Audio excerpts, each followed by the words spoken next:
Welcome to Not Your Ordinary Parts, a podcast where we talk about hard things associated with the human experience with the goal of increasing awareness, growth, and healing.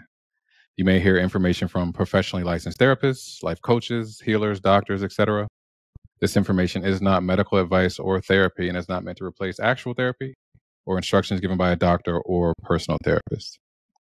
I'm your host, Jalon Johnson. My guest today is Dr. Frank Anderson. Dr. Anderson is a therapist, a Harvard-trained psychiatrist, an author, a global speaker, and a world-renowned trauma expert who has spent the past 3 decades studying neuroscience and trauma treatment. Dr. Anderson is one of the foremost authorities on internal family systems therapy, a transformative approach that empowers individuals to heal from trauma by fostering a deep connection with their inner emotional world.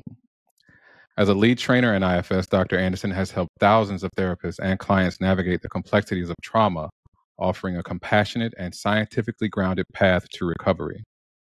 Dr. Anderson is a senior lead trainer and program consultant for the IFS Institute with Dr. Richard Schwartz and maintains a long affiliation with New York Times bestselling author of The Body Keeps the Score, Bessel Kolk, at the Trauma Research Center. Dr. Anderson has lectured extensively on the neurobiology of PTSD and dissociation and co-authored the book Internal Family System Skills Training Manual. He's also the highly acclaimed best-selling author of Transcending Trauma and his newly released memoir, To Be Loved, a story of truth, trauma, and transformation. Dr. Anderson believes that traumatic events can have a lasting effect on the health and well-being of individuals, and he is passionate about teaching brain-based psychotherapy and integrating current neuroscience knowledge with the internal family systems model of therapy. As a result of his early childhood experiences and personal transformative journey, Dr. Anderson's mission is to bring more compassion, hope, trauma healing, and unity to the world, all while considering how we might learn and grow on a remarkable journey together. So, Dr. Anderson, welcome to the show. Thank you so much for being my guest. Thank you. That was one heck of an intro. Like, holy cow, who is that person? I gave a brief introduction, but so that the audience can get to know you a little bit better, would you mind giving us a little bit of background about yourself and how you got to who and where you are today? Boy, that's why I wrote a memoir. Yeah. Who I am today is because of my trauma history, that's for sure, and the family that I grew up with. It took me a long time to kind of hold that awareness that I wouldn't be the person I am today without what I have gone through in my life. You know, for many years, I had the anger and resentment and hurt around all that happened to me.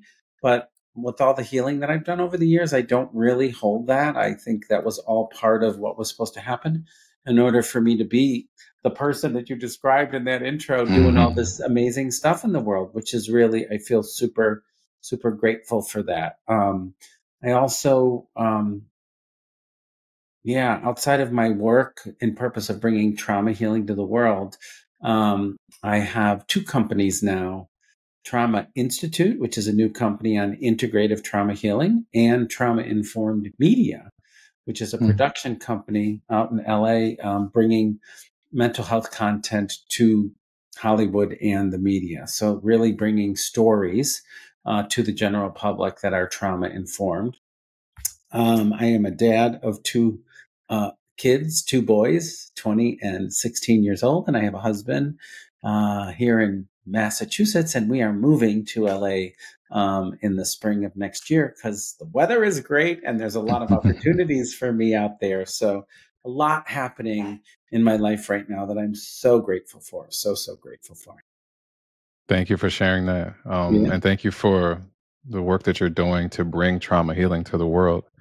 I'm really grateful to have this opportunity to have this conversation with you. And I want to do my best to give a full and complete picture of Frank Anderson from start to finish so that the audience can really get to know you. And I think most of us will agree that it's not easy to be vulnerable, but you are not shy about sharing what early life was like for you because of your family system and childhood. That's a way to put it, Jaylon. I was, yeah, I put it all out there. Nobody has any dirt on me because I just put it all out there in a way that I Mm, feel was really important for healing and for people to know that healing's possible. mm. I wanted to ask you if you could share a little bit of what your early environment was like, and if you faced any personal traumas or adversities as a child, and if so, how did those experiences shape your understanding of pain and healing? Yeah, I mean, it was weird when the publisher asked me to write a memoir. I kind of thought that was a strange thing. Like, why would I write a memoir? Why me? Mm. And when I kind of got it and it made sense, like, wow, maybe my story can help people in the general public. Like, I've been teaching trauma healing for, many, many years, since 1992, really. But the idea of writing my personal story I thought would be able to reach a different and broader audience around trauma healing, like teaching through story. And when they kind of suggested it, I just knew instantly, like, you're not going to school today, Frankie. Like, I just knew that was going to be the opening sentence of the book. It was kind of strange because when I was 6 years old, walked into my parents' bedroom, which I typically did, waking up and going into their room to talk to them. And they're like, you're not going to school today. I don't understand why. I'm 6 years old. I'm not sick. And they had sent me for psychological testing. And then subsequently 6 years of therapy once a week. I got caught playing with a Barbie doll in my cousin's basement and was in a form of conversion therapy to be a normal boy, and really learned early on what not to be and what to be. I was a quick study, and I learned what my father, society, and culture needed and wanted from me in order to be loved and acceptable. And that's the reason To Be Loved is the name of the book. I really spent my whole life wanting to be loved, honestly, like the whole thing. And my dad and mom were subsequently in treatment while I was, which was kind of probably the bigger issue. It was life saving because there was this rule that their therapist said no more hitting in the house, because my dad was pretty verbally and physically abusive to me growing up. And so that no hitting rule didn't change things dramatically except through physical abuse, because there was still a lot of verbal abuse going on and a lot of attempts at trying to physically abuse me, but they didn't happen as much after that rule came in by the therapist. But yeah, I had a pretty significant trauma history. Yeah, in a way that's painful to think about, but I don't carry really anymore in my life. I've really worked through a lot of that in a way that's been really helpful to kind of not hold it anymore, to kind of talk about it, but not kind of carry the emotion connected to, he would, chase me through the house. I'm like, what did I do? Like, I was a 6-year-old kid. I didn't know what the heck I did wrong. I had no clue, but I always blamed myself for it. I didn't know what I did wrong, but I always blamed myself for it. So, yeah, it was challenging and confusing.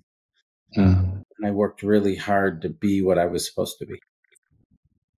Was it difficult for you to form a sense of identity or belonging with all that going on?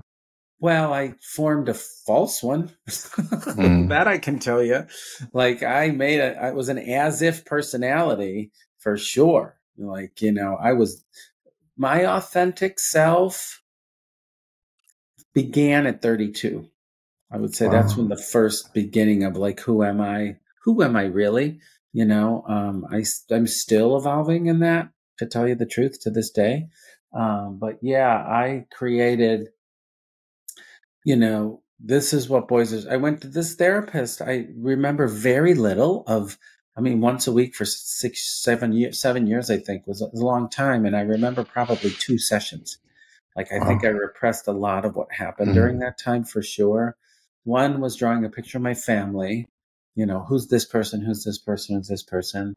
And the other one was like playing with toys. There was a dresser drawer in this office, and there were a dresser that had two drawers.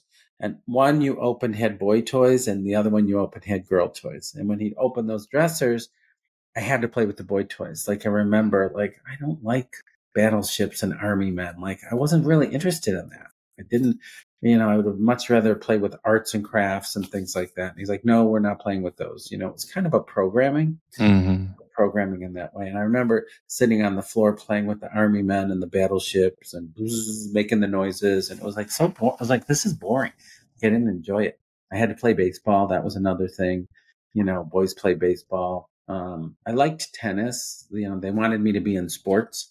I enjoyed tennis better for sure than baseball. But yeah, I really learned how to be who I was supposed to be and learned how to be what people wanted me to be. And I spent most of my life doing that. You said at 32 was one of the first times that you felt like you were becoming your authentic self. How would you describe your emotional development or lack thereof up until that point?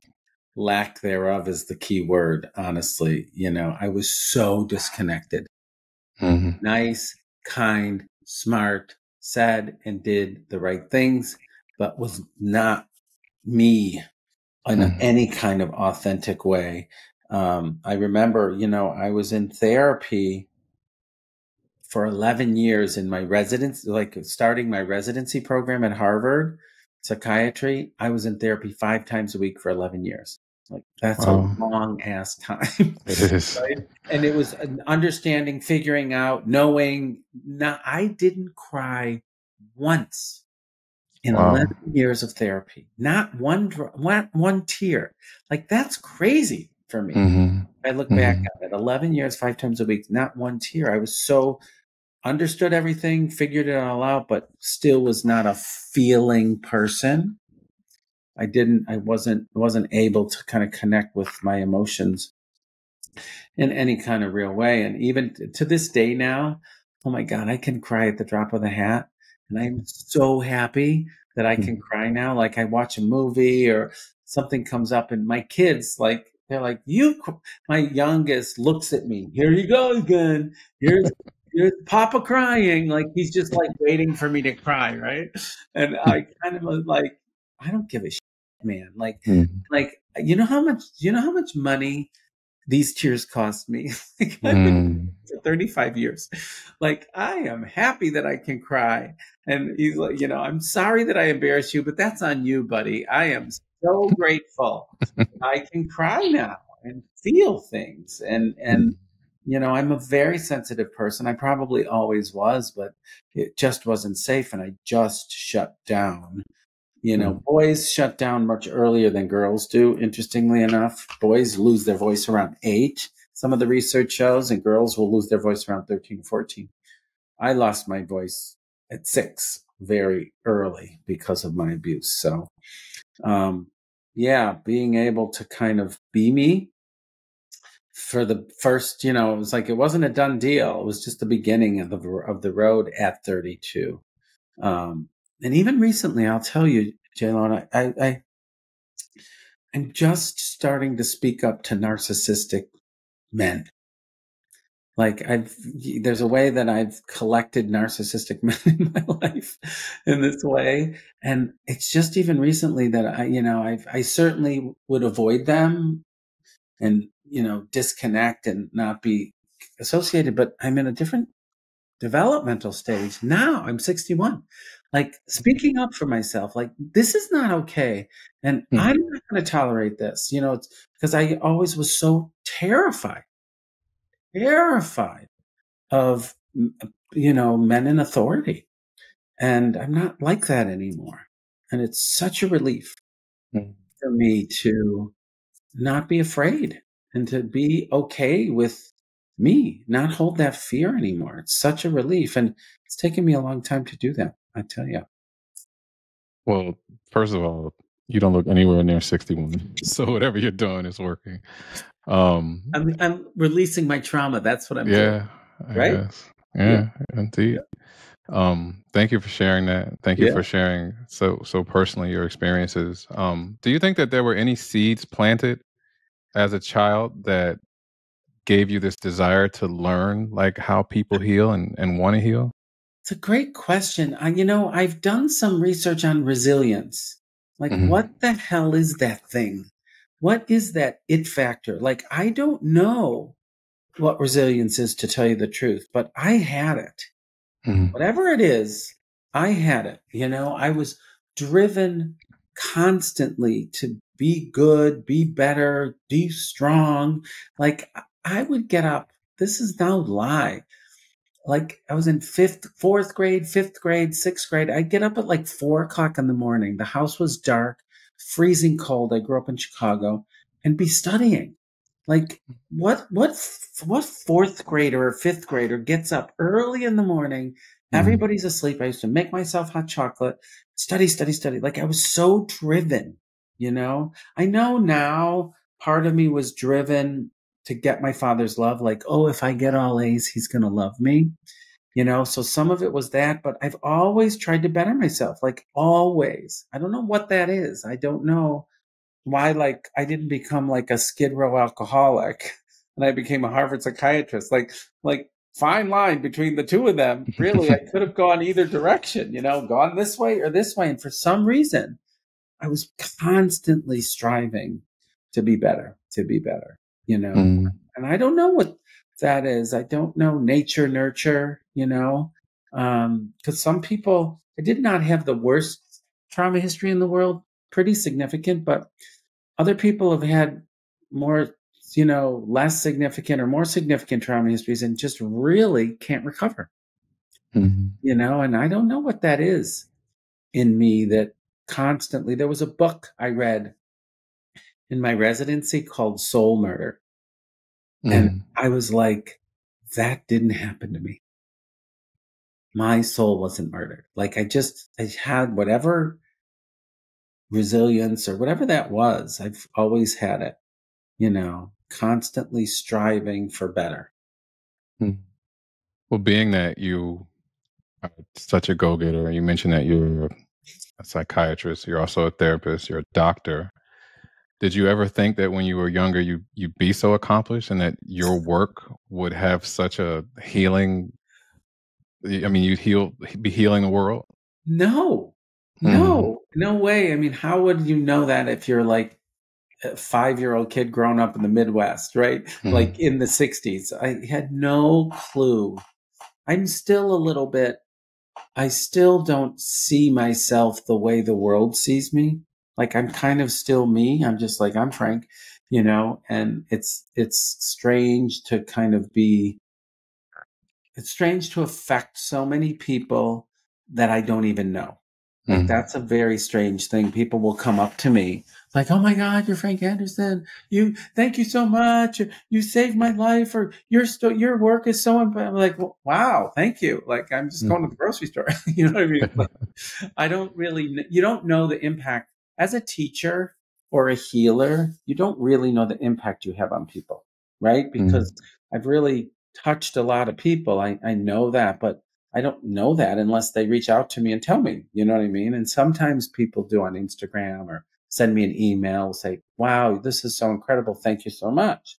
And I love that. Like, I really Mhm. do love having impact. But did I think I'd be making a movie, having a production company, creating a new model of therapy, writing one book, let alone four? Like, I'm working on my fourth book. Like, that's crazy to me. Mhm. Never in a million years did I even think I was an author. Like, so no, no, no, no. Like, no way. Like, I guess some people are like, I always knew I'd be destined to great things. I didn't know that. I Mhm. didn't.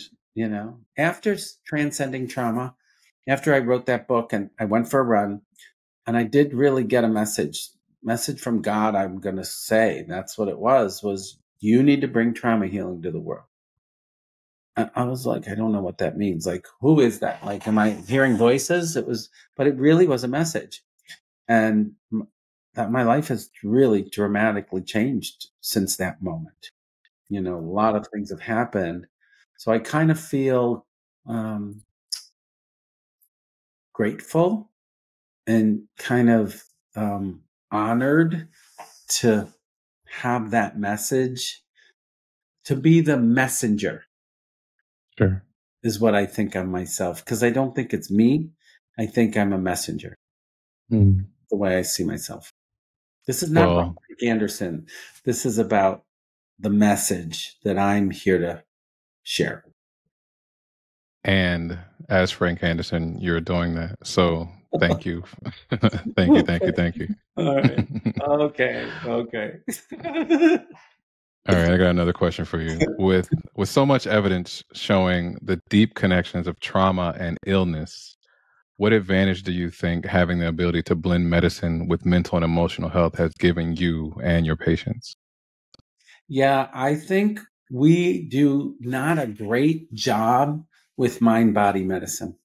Hmm. I think traditional medicine is very medical model and very biological.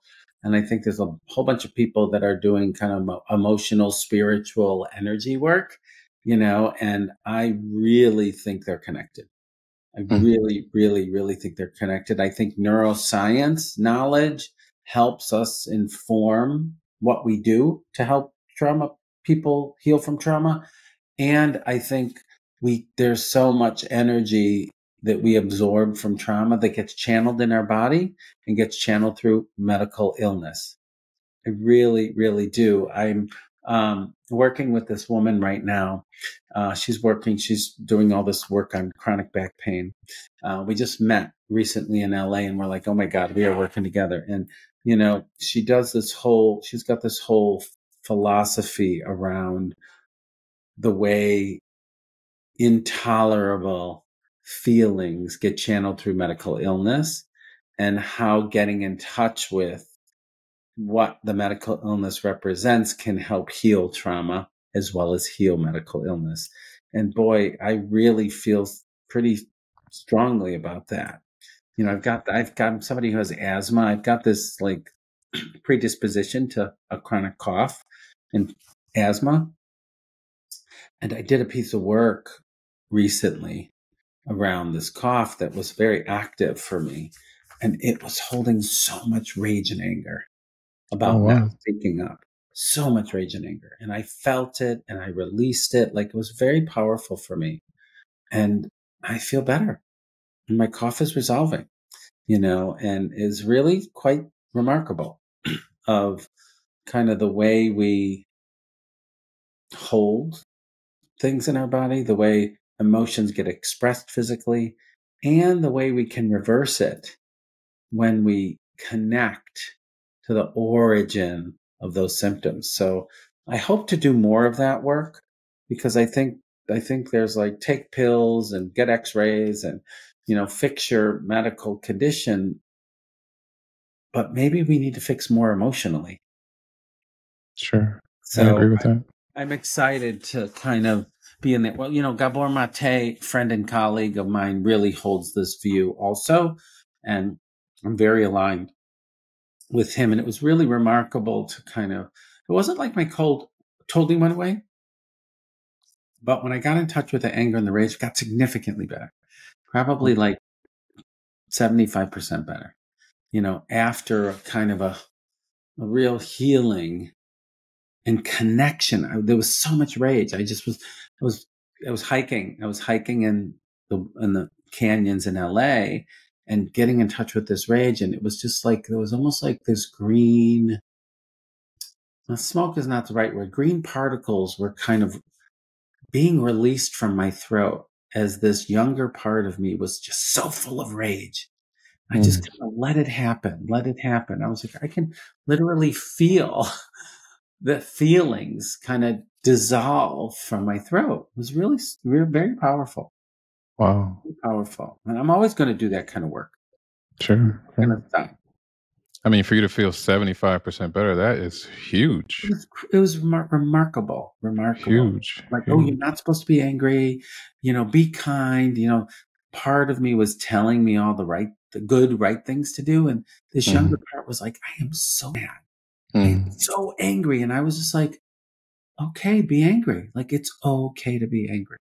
Yeah. And let that be expressed in my body, Sure. It's it was powerful. So speaking of trauma, for someone who may not be familiar with trauma, if you had to explain it to a group of people who've experienced trauma, but had no knowledge of what trauma is because it's been maybe just their normal way of life, Yeah. how would you explain it in a way where you can demonstrate what trauma does in and to the body? Yeah, I get this. I get asked this question a lot because culture and society. I think we're kind of bifurcated around it. Like one part of the population, kind of the younger population, is like, "Oh my God, I sneezed. I have a trauma history." There's like this dramatization of trauma, right? Right. And there's this older population, the baby boomers and such, who are like, I don't have that didn't happen to me. I'm tough and I'm strong. That's for weak people. You know what I mean? So I think there is this range of responses in culture and society, too much and too little. Sure. And so for me, it's like, have you had an overwhelming life experience? I don't use the word trauma as much as I use overwhelming life experience, because I think everybody's had some form of overwhelming life experience. And then I think about frequency, intensity, and duration. How often? How intense was it, and how long does it last? And thinking about frequency, intensity, and duration, I think trauma is what happens to us. And we hold that energy in our bodies, as we were talking about. How you react and how you respond is a totally different thing, right? Some people shut down, some people dissociate, some people drink, some people yell. Like the response to the trauma is almost more important than the trauma itself, just as the environment after the trauma is probably more important than the trauma itself. Were you loved? Were you connected? Were there people around you who supported you? Or were you alone? Were you neglected and there was nobody there to love and support you? So I think about what happens to you, what's the environment, what are your responses, because we need to break it all down. Most people don't know they're drinking or overeating because they were unloved in childhood. They don't make that connection, So I'm one of my purposes is to bridge that gap, like to let people know that the behaviors that they're struggling with today, very high likelihood are related to unresolved issues in your childhood. And there's a way to heal that. Okay, so healing. Is it possible to separate ourselves from our traumas and to be with it and not in it? Yes. 100%. And, being in our trauma reenacts the trauma. So reliving trauma is not helpful. You have to observe it. You have to be with it. You have to have the capacity to hold space for it. This is the difference between empathy and compassion. When you're empathically resonating, you feel the feelings. When you're compassionate, you observe and hold space for it. I'm here for you. I care. I'm interested in helping, versus, oh my God, this is happening again. So in order to truly heal from trauma, you need to be with it and observe it, not be in it and relive it. And so that's the initial phases of work, is to help people really be able to do that. Thanks for that explanation. Another form of trauma that a lot of us have to deal with is discrimination. And that can be a very ugly source of hurt and pain for so many. Yep. How difficult can it be if a person's reality means that they have to normalize discrimination because of race, sexual orientation, or any other reason? Yeah, this is such a complicated issue. I'm glad we're talking about it. First of all, like, different forms of discrimination you can't compare them. they're each different because they have unique aspects to them. My experience of growing up as a gay person in this culture and society has its own set of circumstances associated with that. As a white-bodied man, I held all the privilege in culture and society, in a way that's how the world saw me, but that's not how I felt inside. I felt totally less than and inadequate in part of a marginalized group. I could pass in the world as the straight white guy, even though I never felt that way, so it's traumatic to grow up with orientation or gender issues in a culture and society that is seemingly acceptable, but honestly not so much, depending on the circumstances, which is very different than being a person of color, for example. I'm very aware of there's no comparison there because, like being a person of color, you walk out of the house and it's potentially unsafe and it's dangerous. And there's no passing or hiding your minority status, and so that's a different level of what you have to deal with when it's everywhere. Women have this. If you're women are a minority status, and you can't hide and be part of the majority. Women are treated as a minority in this country, unfortunately. People with disabilities, same thing. You know what I mean? You're kind of certain of our minority statuses. It's really hard to live in a world when you're actively feeling unsafe all the time. And it's really hard to heal that when you're in an environment that is potentially dangerous, So I think we have a lot of work to do around what I call the exiles of society, the minority groups, because there are many of them, that I think we need to learn how to do that differently. I think of bi-directional healing. I think of healing on the individual level and also healing on the systemic level. And both need to happen in order for change to occur. When we work in therapy with people who are working on their childhood trauma, you could do that work individually. When you're working with somebody, person of color, or sexual orientation or gender, there's a systemic issue there's a cultural issue you can't ignore that you have to deal with also while you're, in addition, dealing with the individual level of it all. So it's more complicated, but I'm glad the world is more aware of it. I think we're doing better. Not great. Not great. That problem has not been solved. Better is good, though. It is. Yeah. Yeah.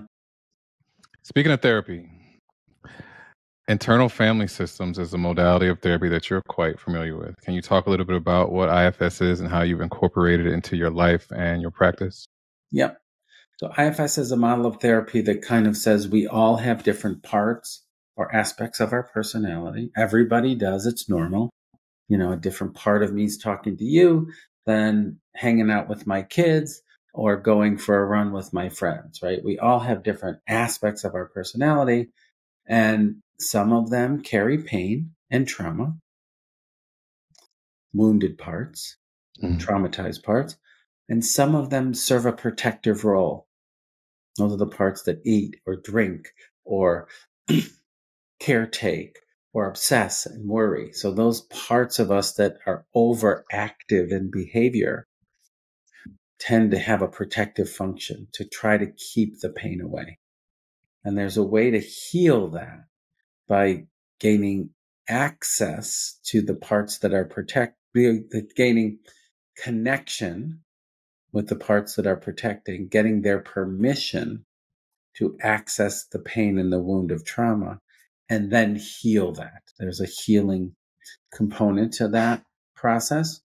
And IFS, Internal Family Systems, also believes that everybody has self-energy, like intuition, wisdom, the capacity to heal. This is why I'm excited to create a new model of therapy for people, self-healing. you're in charge of your treatment. Mhm. I think that IFS is revolutionary and what it allows an understanding of, especially knowing that, there are different parts of us that react, or, we can be hijacked by this or that, or not always knowing that no matter what happens, that self energy, the clouds will roll away, and that self or that sun is always there. Yeah, exactly. Indeed. Yeah. I want to ask you a question about love. How is love associated with healing trauma? It's a good question, and I believe love and connection heals trauma. Not IFS, not EMDR, not sensory motor psychotherapy, none of the models, not cognitive behavior therapy. Sorry, model maker. Like, sorry. I mean, I think models are important. I think they organize things. If you're doing body centered work, there's certain body centered therapies. IFS is a great model of therapy. EMDR is eye movement, desensitization. So the models are helpful and they're very important tools. But for me, love and connection heals trauma. And I think trauma blocks love and connection. And I think love and connection heals trauma. And that's whether it's internal between your adult now and the parts of you that were traumatized when you were younger, or it's relationally in a safe, close relationship with another person. So I was just talking to someone earlier today about how love and connection can prevent the development of trauma. If you've experienced something, an acute traumatic event, what happens after is really important. Are you alone? Are you blaming yourself? Are you feeling shame and guilt? Or are you surrounded by love and connection? Because it has a huge impact on the outcome of whether or not you actually develop PTSD or not. Wow. Thank you for that. I want to talk a little bit about your book, To Be Loved. It's gotten so much positive feedback. Can you share a little bit about the book, what it was like writing it, and what it means to you? It was one hell of a process, I will tell you that. I learned that I kind of am a writer. I was like, all right, maybe you are a writer for my third book, right? And I love writing. I love it. I didn't think I would love it. I love speaking and teaching. Like I feel like I'm a natural teacher. I never thought I was a good writer. And so it was really a powerful process to write personal stuff instead of scientific or clinical stuff. So that was a joy to do that. I was kind of there was an insane process at some point. This happened during the whole fall. I would get up at 3 o'clock in the morning. My mind was spinning, like with all of these ideas. Like I was just kind of taken over by this process. And I'd get up and I'd write. And the kids would wake up, my husband would wake up, and then I'd start my day. And this went on for months. And there was just so much happening. And I was like getting it on the page. It was like really an incredible process to do that, like in the zone. And I didn't expect to do so much healing. Like I'd been in therapy for a long time. And I was like, I'm good. Let me help other people heal. Right.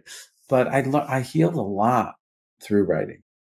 I really, really healed a lot through writing. And the last third of the book was written in real time. So a lot happened in my life. My dad got sick and passed, and I would go and visit him and then write. Like it was so immediate, and going through the whole forgiveness and healing process with him when he died was huge and so therapeutic in ways that I never imagined. Right? I was like, oh, I thought this book was for other people, but I got a hell of a lot out of writing it also. I really did. It was a gift for me. Wow, that's great. Yeah. That is great. Thank you for sharing that. Yeah. All right, I got a personal question for you. There was one thing in particular you'd want to be known for, or that would define your legacy. What would you want it to be? Wow. That makes me emotional. I was a kind, loving person. That's what I want to be known for. Being a kind, loving person. Thank you for that. Yeah. With all the work that you're doing to help others, what is it that you want people to know most? That healing is possible, that we've all been harmed, and we all have harmed. And that if we're really going to heal this world, we need to stop othering people, and we need to start seeing the good as well as the not so good in all of us. Because if we don't do that, we're never going to be able to cross the divide and truly heal as a culture and society. I agree with that. Amen. Mm-hmm. All right, last question. Yeah. If you could use your platform to educate anyone who might be struggling with their mental or emotional health and might be uncertain of how or where to start, what would you say? Come to my website. Here's what I would say. Well, don't come to my website yet. Hold off, because I really am creating a new model of therapy. This is my fourth book is really going to bring trauma healing to the general public. So I'm creating a whole new system of delivery, a whole new way for people to heal their trauma, because I don't think there's enough therapists in the world to adequately address. I don't think there's enough resources or money to adequately address trauma. So I'm really creating a program. I'm so excited about it that I'm going to help people learn how to heal themselves and be in charge of their treatment in a way that right now the insurance companies or therapists are. And so hold tight, everyone out there. I am working on it, and I'm super excited to share this with the world. I really am. It's in some weird way, I kind of knew I'd write 4 books. I don't know why 4. When I wrote one, I'm like, I can't even believe I'm writing one. But I know this 4th book is important. It's like, here's my story, and now here's how you can heal. So, yeah. Thank you for that, Frank. Thank you so much for this. This has been great and so insightful, and I feel like a true picture of who you are and what you do. Beautiful. Thank you so much. Thank you. I appreciate what you're doing and the way you're getting all this out in the world. I know you're passionate also in helping people. So thank you for doing that also. If people want to find you online or on social media, where can they find you? Yeah, probably my website is probably the best place. Sign up for my email lists and, letter, and you can find out all the things I'm doing. My website is frankandersonmd.com. I send out monthly newsletters. And then on social media, I'm kind of on all of them these days, probably most active on Instagram, which is Frank_AndersonMD.